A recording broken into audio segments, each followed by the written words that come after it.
All right, and welcome to episode 6 of the Indiana on Tap podcast, presented by Bottoms Up. Thank you, Sarah. Today we're going to give you a little more insight into the 3rd annual Anderson on Tap Craft Beer Festival. We're going to be talking about that Facebook post by Jordan Gleason of Black Acre that seems like everybody is talking about. Mad props, Jordan. Mad props to Jordan. And we're going to be diving into some of the events that we're most looking forward to during Indiana Craft Beer Week. So excited. Sarah, let's get after it. Let's do it.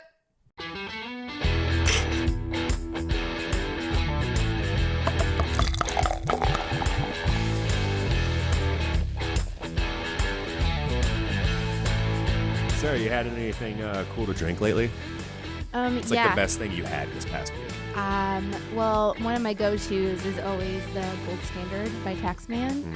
It's really good. It's a really easy drinking Belgian beer. Yeah, I introduced my sister to that one when she was home for Thanksgiving, I think. I took her to Taxman for lunch. Yeah. Because she's a big, golden or wheat or Hefeweizen drinker. Yeah, she usually likes the Sunlight Cream, doesn't she? Every time she comes home, she brings me such amazing beer from Virginia. Like, she'll always bring me DC Brow, and there's a brewery out near her in Norfolk called O'Connor's that I love.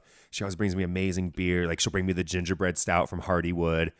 And then the only thing she wants in return is the Sunlight Cream Ale. And it's like, we can live a little more exciting. Like, the Sunlight Cream Ale is great. And so I started throwing her, like, the Weizengut from Beer Brewery. I got her some creamed corn from Burnham. Oh, yeah. That stuff is good. Yeah. No, best beer I've probably had this week might be the new rye pale ale from Sun King. All rye. Yeah. I love that. It is really, really good. I swung in there for a meeting with them, and Beth at Sun King asked if I wanted a beer, and I was like, I'm just feeling an Osiris today, something standard. And she's like, really? You want to try this? I was like, do you recommend it? And like, she just nodded her head. And it's like, okay, I trust you. And sure enough, like, it's one of the best beers I've had from them. Yeah, I got that a week or so ago when I was in a meeting with them, and I was like, I didn't get the pun at first, and then I looked at the sign, and I was like, "Oh yes, okay." For those Dazed and Confused fans all out there. All right. Somebody else up north did a beer with a similar name, and I think it was all rye. So I think it might have been like Goshen or South Bend Brewworks that did it. All right. Well, kudos to both. Yeah, they're for both the great. pun. Nice. Yeah, I'm surprised it's taken us that long. I know, and they're coming out with a sequel to that movie, which. Yeah. Richard Linklater has made sort of a sequel in spirit to Dazed and Confused, which is pretty much the most perfect movie ever. I don't know why it needed a sequel, but whatever. Well, it is interesting, Sarah. Where do you fall on the line? Are you a Dazed and Confused, or are you a Fast Times at Ridgemont High person? I don't even know if I've seen Fast Times at Ridgemont High. I haven't seen Star Wars either, though. Yep, so our producer Brad is saying we have to go home. He's setting his headphones down. Headphones on the table. Yeah. Simmer down. I'll make a point to watch it. Well, we'll have a work day sometime. We'll watch Fast Times. We'll listen to Springsteen. It'll be great. Oh yes, let's do that. Okay. I'm on board. All right, it's on schedule. All right, so Sarah, in one of our past few episodes, we talked about one of the big festivals that Indiana on Tap is helping put together up in Westfield. Called Rock the Junction, but you're manning up, womaning up. Sorry, womaning up a festival up in Anderson. What's going on with that? Yeah, so it'll be the third year for the festival. Third year for the festival. It used to be called Anderson Brew Fest, but that's right. The management company that was heading up that decided that they weren't going to do it anymore. And so we have partnered with the city of Anderson to put it on now. They chose the name Anderson on Tap, which is awesome, of course. Good name for a festival. Yeah. And so really their whole goal is to bring a brewery to Anderson. They want to kind of revitalize the area. They've had some recession there, and they feel like, like we said, beer changes the world. Beer does good things, and they feel a brewery would really revitalize the area, so they would like to bring one in, and they want to do that by having a craft beer festival and kind of showing the breweries what Anderson has to offer. Right. So it's going to be on June 4th from 1 to 5. General admission doesn't start until 2 o'clock, but VIPs Yeah, the get in at VIPs got 1. something special, right? Yeah, so there's going to be an indoor restrooms, which is huge, especially for us women. Big. You know, Listen up, breweries and festival planners. Indoor restrooms are so we're going to be using nice the Paramount Theater for indoor restrooms. Oh, beautiful. There's also going to be a special beer on tap for only VIPs inside the Paramount Theater. The brewers are going to have a lounge inside there, which will be nice for them to kind of get away from everything and chill. There's going to be live music by our friends the Ukulelers. Yes. Yeah, 90s hip hop and R&B on the ukulele. What more could you ask for? Yeah, they've played at a few of our Tasting Society events. They're huge hits. It's Jason out of Books and Brews and some of his buddies, right? Yeah, exactly. Yeah. And what's fun about them is they're really engaging. So, they really get the crowd engaged. They play songs that they're fun. And so I foresee a lot of fun times. Yeah, what's the date on that? June 4th. June 4th. Yeah. Awesome. And Tom Bowers actually is going to be playing before that. I actually saw him at Books and Brews, and he just kind of jams on the guitar, which is going to be really cool. Yeah. Kind of, drinking. Great for a festival. Drinking festival music. And that's in like downtown Anderson, right? Yeah. It's going to be in the Town Center Plaza gorgeous. on Meridian Street. And then there's going to be, right now we have about 23 breweries that are going to be there. So it's going to be really big, really fun. There's going to be food trucks, local artists. Now, so you've been making like a few trips to Anderson recently in the planning of this festival, right? Yes. Now, Anderson, like I have some friends that live there. Anderson is actually kind of a weird hub where there's no craft brewery, but there are humongous craft beer fans there. Yeah. And they get distribution from Three Floyds that like Indianapolis doesn't get. Like they get really crazy stuff there. So it's almost amazing that a brewery hasn't taken a leap and they're on Anderson yet. They're really willing to go to extremes to try and get a brewery in there. I mean, they're a lot of breweries, they try and move into a city and they get a lot of pushback, from government or people that live in the community that don't want to have something like that there. But Anderson is totally the opposite. Like breweries, if you're wanting to open another location, they want you there for sure. And it's an awesome town. Hoosier Park Casino is there. That's right. Yeah. And so, I mean, it's a really cool area, and the part of the proceeds from this event are going to be going to the Humane Society of Madison County. Awesome, very cool. Yeah. If you ever needed a reason to drink, I know. Yeah, we said it before. Now you can tell your mom you're doing something good with your problem. Yeah. I love how every podcast we talk about excuses of why we should drink beer because it's changing the world or it's doing Beer's good. changing the world. Yeah, one of these days we'll just get that tattooed on one of us. Or both. Yeah. A few more of these slow golds from Indiana City, and we're heading to that. Maybe feeling a little risque. I know, right? Yeah. What are we drinking from Indiana City? By the way, the slow gold. It's a hoppy wheat. I love it. Yeah, it is really really good. Yeah, Brad, the producer, was telling us that we got a wheat beer, and I was like, And then I tried it, and I was like, oh, it's really good, actually. Thumbs up. Yeah. The last few episodes we've been drinking the Upside Down Blonde from Flat 12. So I was a little concerned about having another wheat, but it's just two completely different beers. And it's, even though it's the same style, it's a nice break from having, super good. Which Upside Down Blonde is delicious. No, it is. But we just like to switch it up a little bit. Yeah. We have a wide variety of tastes. Yeah. Maybe an IPA next time, Brad. Yeah. Okay. So Sarah, I want to talk to you, and I'm glad specifically that you are here today talking with me. I don't know if you saw the post from Jordan Gleason. He's a manager over at Black Acre. Yeah. Why? Is it because I have boobs? Yes. Is it because I'm a woman? Specifically, yeah. Yeah. I'm not going to bullshit about you. Yes. Yeah. It'd be weird talking to Drew about this. Okay. Yeah. Would it? And so, did you see this? Yeah, I did. Yeah. And I did. did. And so it's actually starting to pick up some statewide and national attention. Yeah, it was in some kind of like national media, like Raw Media or something like that. Right. And so Raw Story, yeah. So Jordan on April 1st, that Friday, he sort of let loose on Facebook a multi-paragraph post and I guess I'll just start reading some selections from it, but you really got to read it to see it. Yes, please do read some selections. Yeah, so bear with me. I have to make sure that I like monitor my language during this segment because I get a little fired up. Right. Well, no, please do get fired up. Yeah, I would like it. All right, so it reads, today I had to explain to a 60-year-old man why he was banned from the pub. In January, he made several sexist remarks about the female staff that were working. He told them to their faces that he liked looking at their tits while they washed dishes and their asses while they were pouring drinks. He was told to leave and not come back. He came back last month and was told we wouldn't serve him. He came back yet again today, and when told he wouldn't be served, demanded to talk to a manager. He's a persistent little shit, isn't he? Yeah, wow. Yeah, I mean, if you're going to go douchebag, go full douchebag, right? I know, really. Yeah. I mean, you had Black Acres beer? Yes. Yeah, it's great. Yeah. They don't need you in there, so... The post continues. I sat with him for a few minutes as he explained that what he said would have been okay 20 years ago and that it was just some off-color remarks. He told me he had apologized and he guessed my servers were too sensitive. I love that part. Yeah. He then told me that if what he said was a problem, then I should tell him not to wear low-cut shirts and that I should face the dishwashing sink away from customers. But since he apologized, he should be allowed to drink at Black Acre again. He later asked the questions.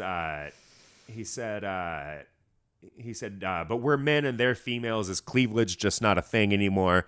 To which Jordan had the very short response out of it. He said, I told him, buddy, it's not, and I won't be changing my mind about having you served. Mm-hmm. He threatened bad publicity. Jordan told him he didn't care, and he left. So, yeah, it goes on. That's pretty much the end of the exchange, but it's talking about...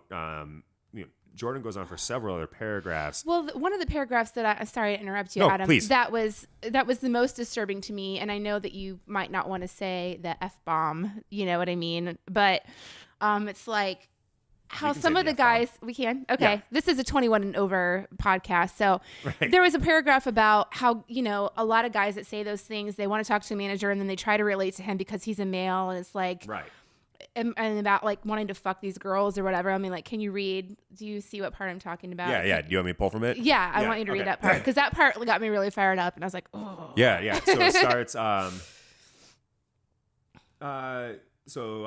He goes, here's the thing, though. Women in this field get infinitely more disgustingly treated. The sheer number of times they get groped or harassed or treated like objects would blow your mind. The worst of it is how normal their harassers think their behavior is. And I think it's important that we use the word harassers there. Mm-hmm. It's not just boys will be boys or... This is a guy thing. Yeah, it's just a guy thing. We're just having fun. No, like it is harassment. And I'm glad he used that word there. The worst of it is how normal their harassers think their behavior is. Every single woman in here handles it with grace and aplomb. I've had their backs as we bounce people out for that trash, but countless times they just deal with it before it even gets to me. And so here's the paragraph you were talking about. Sometimes the dudes get so worked up that they demand to see a manager, and I get called in to speak with them. Every single fucking time they attempt to appeal to me solely because I'm a man. They try to weasel in with me about how the women were asking for it, that women shouldn't dress that way if they don't want to be stared at. They attempt to explain it away as, quote, dudes just being dudes. It's expected for men to stare at women's breasts and make jokes about how much they want to fuck them. Wink, wink. Oh my gosh. Of course, you'll understand how they think because you also have a dick. What terrifies and enrages me, now Jordan speaking, is how every one of them thinks that this is normal behavior and also that other men will agree with them. It's crazy. Yeah. First of all, it's crazy that this stuff makes the news. Like, I applaud Jordan. Like, that's amazing. 100%. But it's like the fact that him standing up for women's rights as a man, for women's rights in this industry as a man, makes the news. It's because it doesn't happen that often. You know what I mean? Right. And I don't know. That's just really sad to me. But like, Jordan, thumbs up. Like, you're the man. Yeah, that's awesome. I'll read just a little bit more from it. He said, men, we don't often see the level of filth that our friends, sisters, and mothers go through every day. We hope to surround ourselves with people who would never treat a woman like that. We live in a safe little bubble. But the reality of this thing is it's an insidious disease that's happening every single day, several times a day, and it turns my fucking stomach. Yeah. I mean, and I don't know how many shares that's gotten since I looked at it this afternoon, but when I looked at it this afternoon, it was 17,685 shares. Yep, it's almost to 18,000 right now. That's great. That's awesome. It is. That it is amazing. awesome. People are applauding it in the comments. It's something that, kind of comes as a shock to the craft beer community. Yeah. Because you'd think that, just the community that we have, that these kind of things don't happen. Yeah, I mean, when you're a woman, I think, and you get into this industry, it comes with a level kind of expectations that this is going to happen. And so some of it you take into stride, but I mean, we shouldn't have to. You know what I mean? No, 100%. So I don't know. It's sad that it happens. It does happen. And the craft beer community to me has always been super welcoming, and that's one of the things I love the most about it.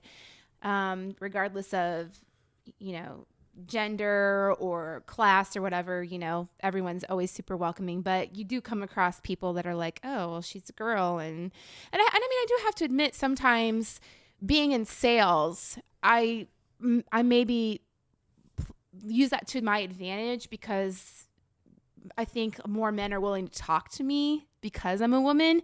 But there is a line. Like, I'm married, I'll come talk to you and be nice, but don't be making sexist comments to me or be flirty with me. I'm like, that's definitely not acceptable. No, definitely not. See? Hold my ring up. Bling, bling. God, we get it. You're not going home alone tonight. Stop rubbing it in her face. Sorry. Yeah. It is kind of amazing though that these things still happen, especially within our community, one that you said is so diverse and accepting. Like, and even if it's not comments based around your gender or your body parts, like, have you ever run into anything like I've heard on multiple occasions, not just from women craft beer fans, but women that work in this industry, about how or women that even go to buy craft beer at a liquor store, and how they're almost talked down to or talked over, like they don't know what they're talking about. Yeah, it's like, do you need any help? What kind of beer do you like? What do you know what you're looking for? Like, oh, well, if you like this beer, then you should drink this beer. And like, I know they're just trying to be helpful, but a lot of times it's like, I've told them that I don't need help. Right. You know what I mean? Like,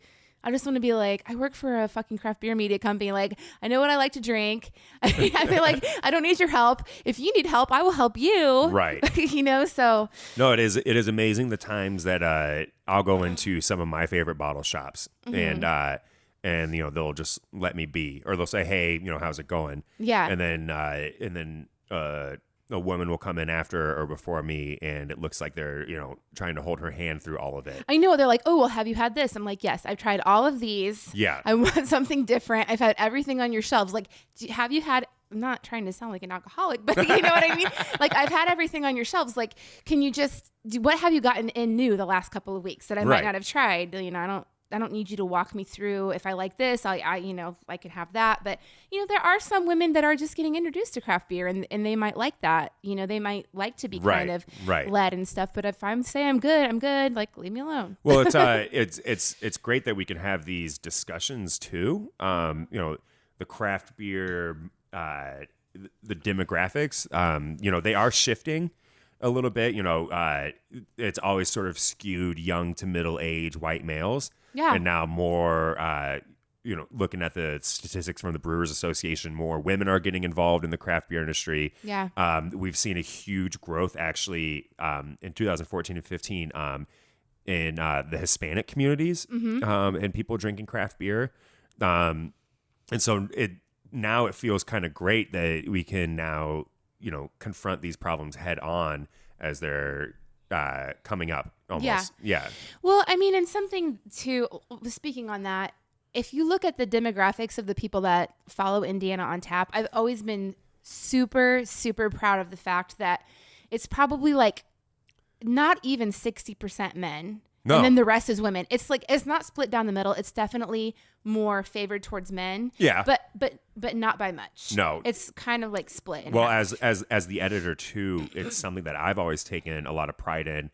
I would say probably 50% of our writing community is made up of women. Yeah, and they write some really good stuff. They're our most consistent and some of our best writers that we have. Yeah. And it's not even about providing, different voices or anything. It's about just giving, somebody else's voices an equal shot at, having representation in this market. Yeah, no, I mean, I agree with you. I mean, the things that were most disturbing to me about that is, it's expected for men to look at women's breasts. Like, what? Right. I mean, not really. No, yeah. To hear that,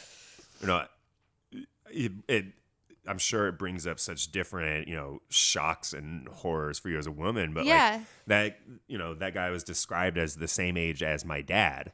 And like if I ever said something like that, like my dad would murder me. Yeah. Like, my dad would me. never be like that. And it's like, it's like the older generation, but it's not that much. Like, it's not that.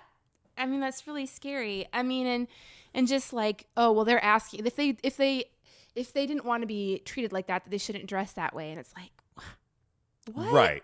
I mean, I don't know. It's like I was just speechless by some of the ignorant things that came out of that man's mouth. Yeah, the way that those bartenders and those servers are dressing does not give you an open invitation to ogle at them. Yeah. Yeah. Exactly. I mean, I don't know. Yeah, you don't get to claim agency over their bodies because they're wearing a cool T-shirt. I know. And so, like I said, being a woman in the craft beer industry, you go into it knowing that it's gonna come along with some of that stuff. It still doesn't make it okay. No.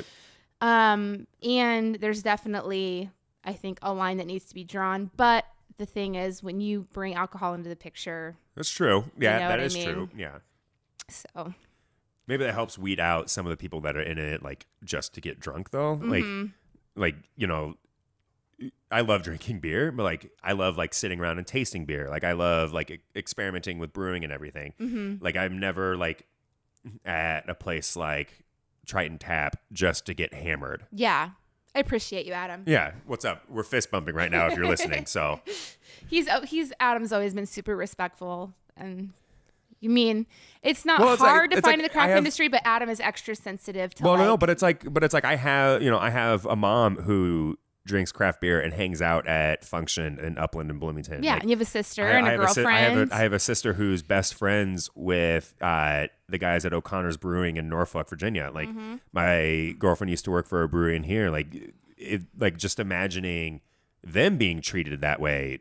Yeah, it makes me sad. Yeah.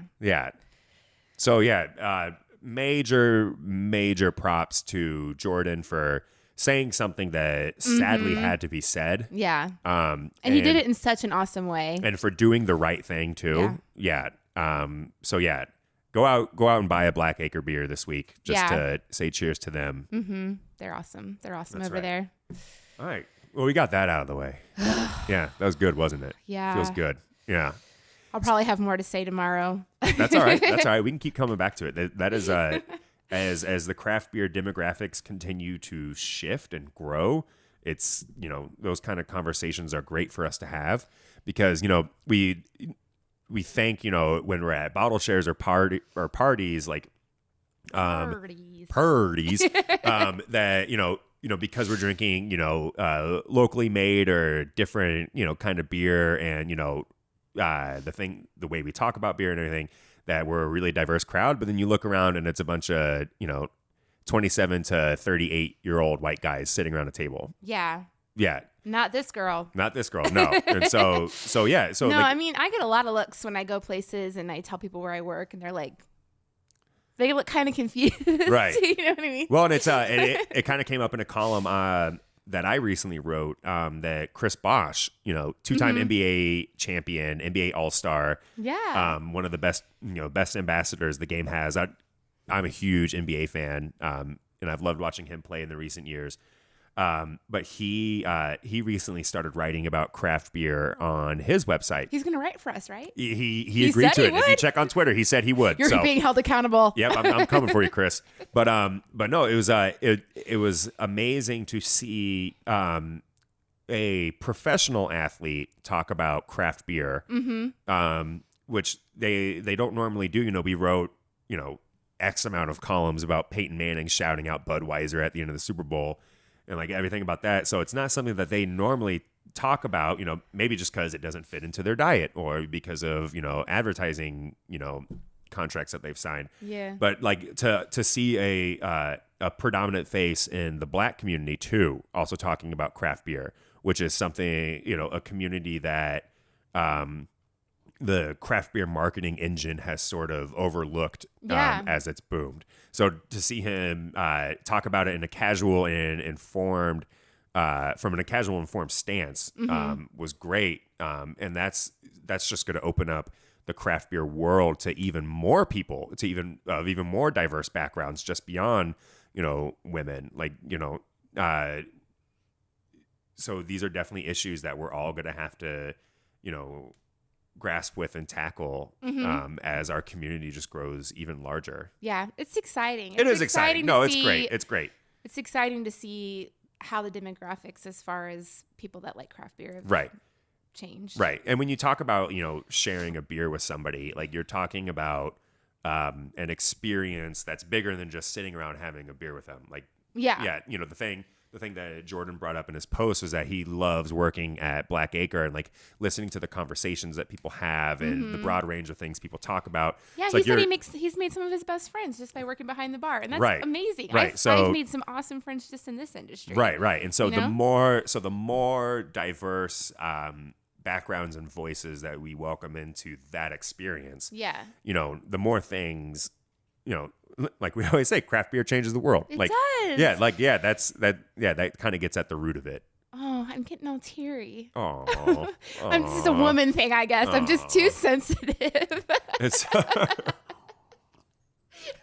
And so, yeah, if you haven't seen the post, it's all over Facebook. Jordan Gleason from Black Acre, go out there, give it a read. He brings up amazing points, especially like if you're a man in this industry or in this community. Like, you know, think back on, you know, the experiences that your wives or girlfriends or mothers or daughters have had, and think about the world that you'd want to create for them.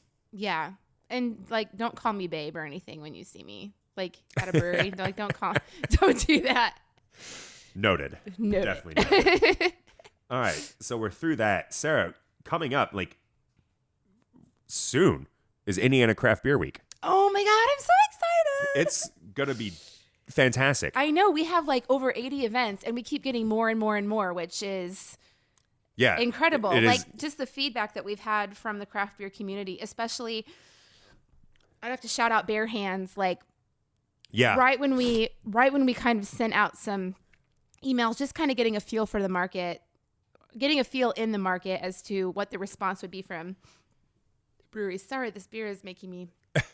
I'm not going to burp into the microphone like you and Drew though, because it would not be ladylike. I haven't let one rip today, so it's coming. Thank you. Yeah. Thank you for that.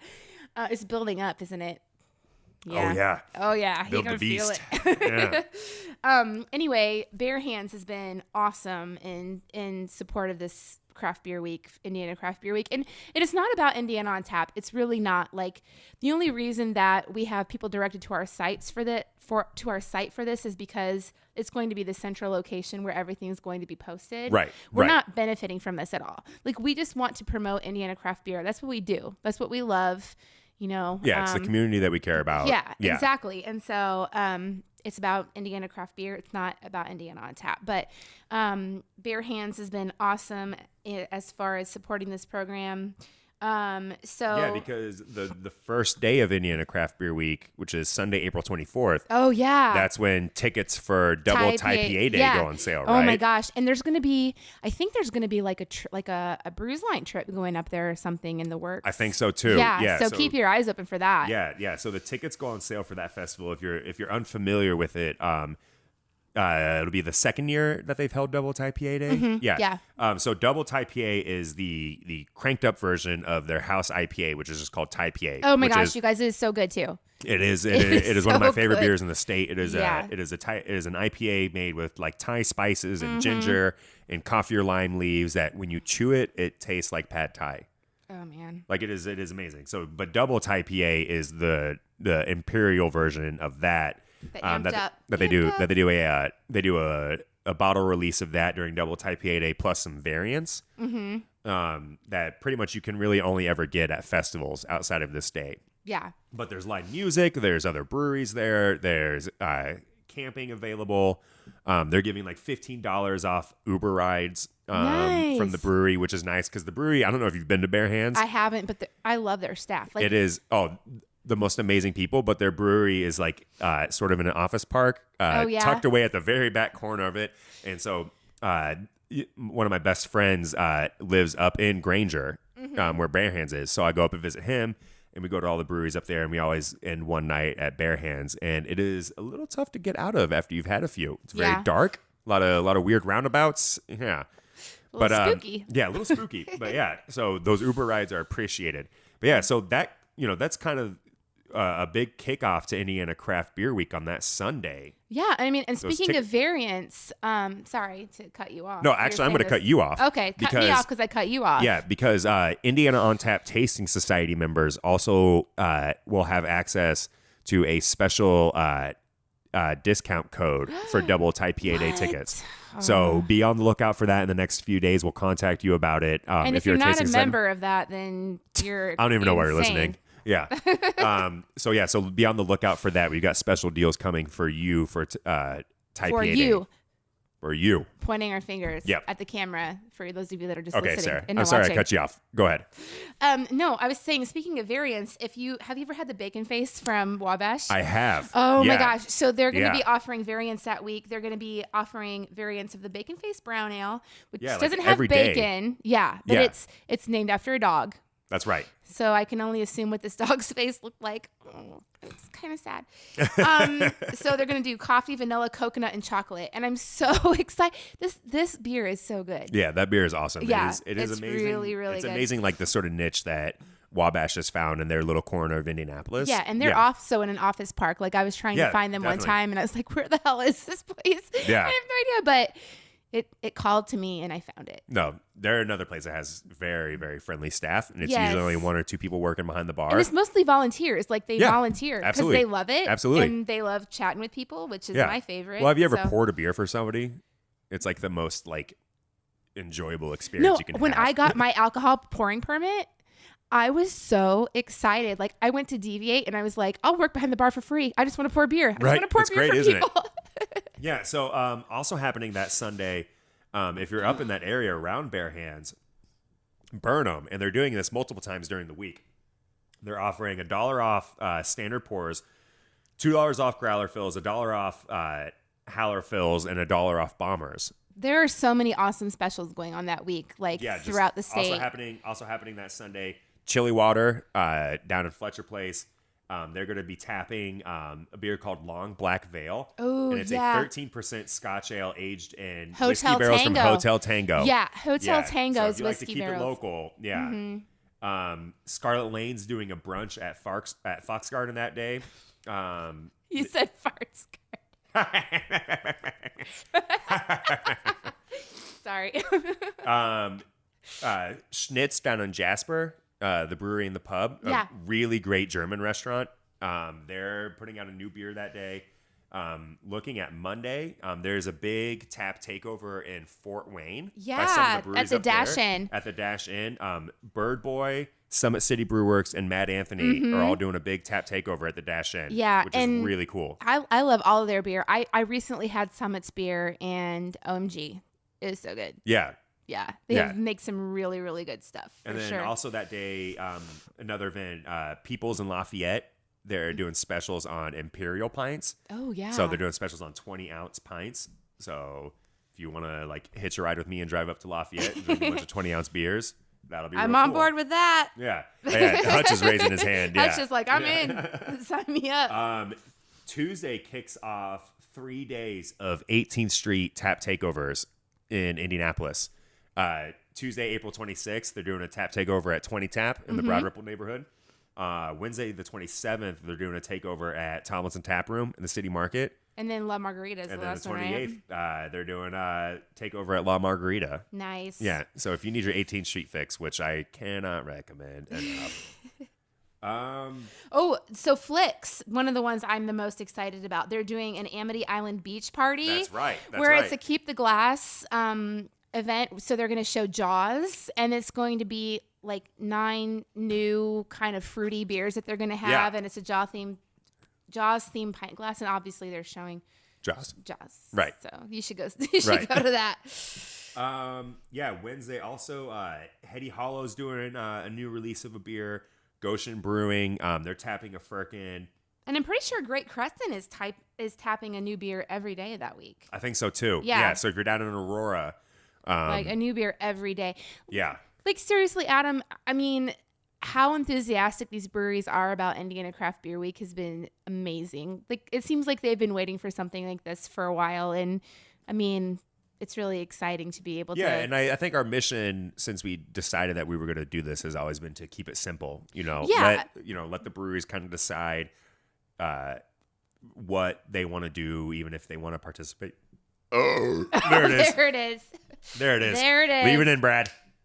And just sort of let them, sort of be the drivers of the week. Mm-hmm. Nothing is too small. I mean, no, nothing at all. And even if you have things planned already that week, I mean, we'll include it in the calendar. We just want to build a foundation so that people know going forward that this is going to be Indiana Craft Beer Week going on. It's kind of funny. The Facebook beer and trade discussion group that I'm a member of. It's very exclusive. It's very exclusive. You can't be in it. You have to be invited by the admins. Oh. Yeah. It's pretty under the table. Yeah. No, I tried not to post about things that Indiana Tap is doing in that group. But because you want to remain. Well, no, like I'll answer questions, but that's just a group for beer discussions and trades. And somebody posted about our Indiana Craft Beer Week last week, and everybody started chiming in and asking questions, and so it was great to. I think this was Friday when we finally released what all the events were going to be. Released the beast. Yeah, and so it was great to finally share all those events and to see the excitement. Not just for breweries around all of us in Indianapolis, but you got Bare Hands and Burnham doing stuff. You got Great Crescent doing stuff. Yeah. Like 10 Man and Big Lug are doing a collaboration disc golf event. Yeah, that's going to be so awesome. It's going to be like the official opening of their patio. Right. This is the first year that they've had that. And it's going to be cool. Yeah. Some other events I want to highlight, Cannonball Brewing, one very small, just opened up. They're going to do just free brewery tours during the week. Yeah. So, I mean, I reached out to breweries that weren't even open yet, and I was like, we want you to participate. Even though you're not open yet, we want you to be able to, show people your space. So just, if you want to do tours or whatever you want to do, let us know. And so Cannonball was one that jumped on board, and I was super excited about that. That Thursday, Thursday is kind of a big day for the week. Thursday. Which what I've heard is Thursday is the new Friday, and Friday is the new Saturday, and Saturday is still Saturday. Yeah, so and Sunday is still lame ass Sunday, where you can't buy beer at the liquor stores. Yeah, we just need to cancel. But just go to your local brewery and have them fill your growler. Right. But so that Thursday, so Burnham's again doing the specials, Cannonball's doing the tours. Deviate is tapping a cask of a Russian Imperial Stout. With bourbon barrel aged coffee beans. They don't mess up any beers. No. They do one-off beers and they're all good. Mashcraft is doing live music that night as well. And a food truck, I think, too, right? Yeah. Oh my God. Boxburger food truck will be there. New Boswell over in Richmond. They're doing. They're actually going to be up in Muncie that night at the Herat. They're going to be doing samples of their beer. Ooh, and the Herat is actually doing tours of Wolf's Head. That's right. So if you want to tour what Indiana's oldest brewery, it's it's Muncie's oldest. I know for sure. No, definitely, yeah. Yeah. So they don't do those all the time, guys. No, this is a special never opportunity. Take you back there. And the Herat attached to them will be featuring 15 special Indiana beers all week. And I've heard nothing but awesome things from you specifically about the Herat. And I can't wait to go. We should road trip up there. Yeah, we should. Let's take the bus. Okay. And then, St. John Malt Bros, they're going to be tapping a new barley wine that's been barrel aged as well that night. Triton is doing a tap takeover at the Sinking Ship 2 in Fishers. Yeah. 2D. Yeah. Multiple times during that week, there's going to be releases of this collaboration between Too Deep Scarlet and Scarlet Lane called the High Castle. It's a black Gosa. Yeah, that sounds I'm excited to super try that. interesting. Yeah. I mean, and all of this is listed on our website, IndianaOnTap.com. You just go to the Craft Beer Week tab at the top. Yeah, you'll see it right at the top.